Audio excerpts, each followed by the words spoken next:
Trump savors Mueller victory, but opens new 2020 front with Obamacare fight. Washington, CNN. At this rate, even Donald Trump is going to get tired of so much winning. Just when it didn't look like things could get any better for the president, after Robert Mueller ended his investigation, they did. Michael Avenatti, the hard-charging lawyer for Trump accuser Stormy Daniels, was indicted on extortion and fraud charges Monday.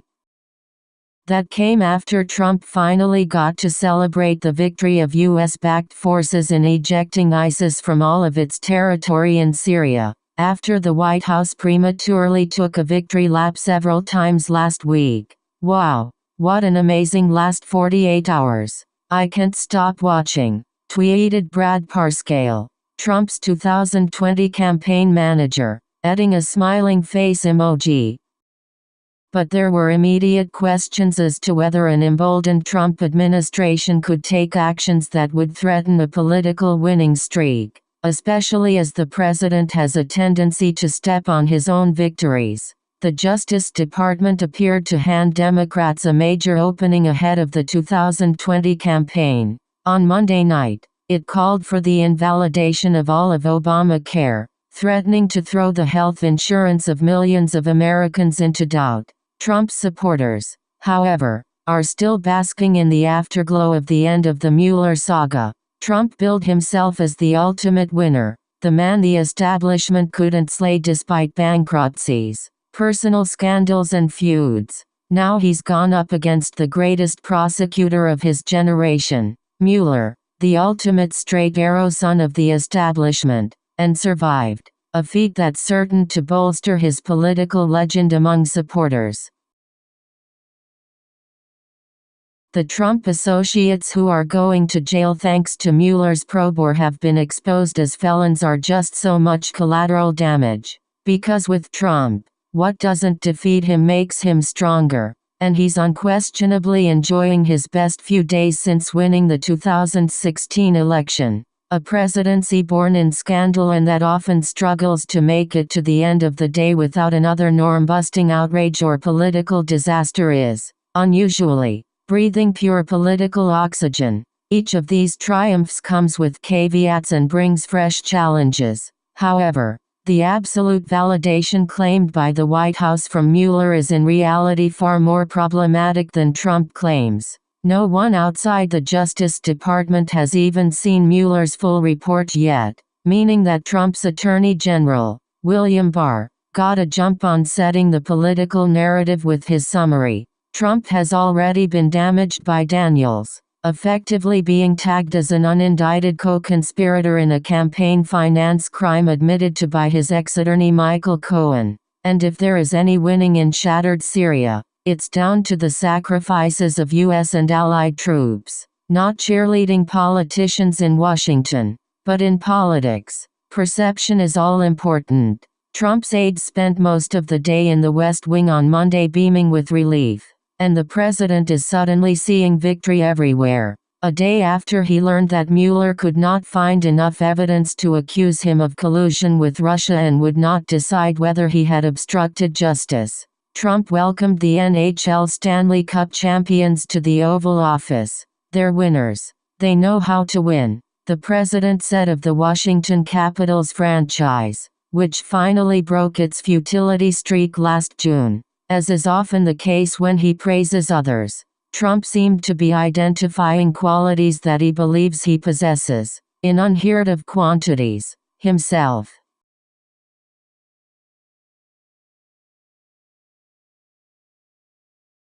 What now for Trump?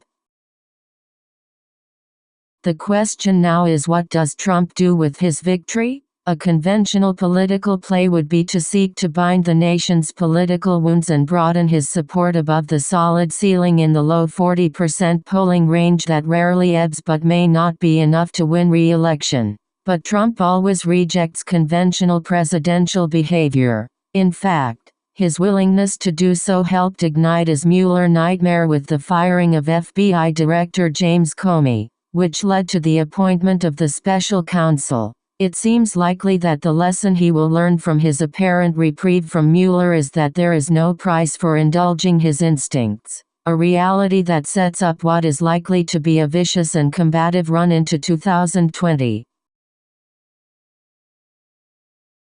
Trump was already unchained, given the departures of blue-chip cabinet appointees seen as restraining influences and given his dominance over the Republican grassroots and capacity to crush dissent within his party. It's clear now that he sees his brush with political mortality as validation for an aggressive leadership style rooted in sweeping executive power and the practice of humiliating his political enemies. On Monday, while meeting with Israeli Prime Minister Benjamin Netanyahu, Trump seemed more sour than jubilant at an outcome from the Mueller investigation that looked unlikely as recently as last week. There are people out there that have done some very, very evil things, very bad things, I would say treasonous things, against our country, Trump warned. Hopefully the people that have done such harm to our country, we've gone through a period of really bad things happening, those people will certainly be looked at,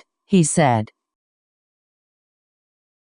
It was not clear who the president was referring to, but he has often railed against former members of the Obama administration, Comey, former intelligence chiefs and the past leadership of the Justice Department. His remarks raised the troubling prospect of a sitting president using his power to pursue retribution against political foes, a reality that would once again tear at the guardrails that have traditionally surrounded the presidency. Trump aides went out of their way to attack the media, claiming it had misreported allegations of Russian collusion all along, and vowed to hound Democrats over the issue in the run-up to the 2020 election. I think you are going to see Trump use this as a political bludgeon, former White House aide Cliff Sims told CNN's Alison Camerota on New Day. The risk for Trump is that some voters, especially those in crucial swing districts in the suburbs in the 2018 midterm elections, rejected the president's constant warfare and inflammatory rhetoric, going into the 2020 race with a similar approach, rather than a positive message about the healthy economy, would worry many GOP strategists. If Democrats wanted to move on from Mueller or needed a weapon to hit back against the administration, they found one on Monday night. The Justice Department said in a court filing that the entire Affordable Care Act should be struck down. In a dramatic reversal, the move could cause chaos for millions of Americans, have a stunning impact on the health care market and has the potential to become a dominant issue in 2020. Democrats cry foul. Trump's opponents point out that the victory delivered to the president by Mueller is far less clear-cut than the White House says, even as some are forced to admit that the prosecutorial judgment Mueller rendered is sound. Despite broad evidence of suspicious contacts between Russians and Trump associates, even Barr's brief summary of the Mueller report did not fully exonerate Trump on obstruction as the White House claimed it did, characteristically stretching the truth. Democrats are demanding that Barr release the full report to allow them to examine the evidence that Mueller found for obstruction of justice in particular, so they can make their own judgment on whether it merits impeachment. They are also crying foul because Barr was nominated by Trump after writing an unsolicited memo arguing that Mueller's obstruction investigation was fatally misconceived. He has now done the job that he applied for, which is attempt to exonerate Mr. Trump when Mr. Mueller said no exoneration was in order. House Intelligence Chairman Adam Schiff, a California Democrat, told CNN's Manu Raju. The quality of Trump's victory could be dented once details of Mueller's findings emerge, if they include substantial evidence of ethically questionable behavior that falls just short of a criminal standard. But for now, the shocking central fact of the Russia investigation, That the president was elected with the help of a hostile foreign power, Russia, in a brazen assault on American democracy, is lost in the shuffle in Washington. That may be Trump's biggest win of all.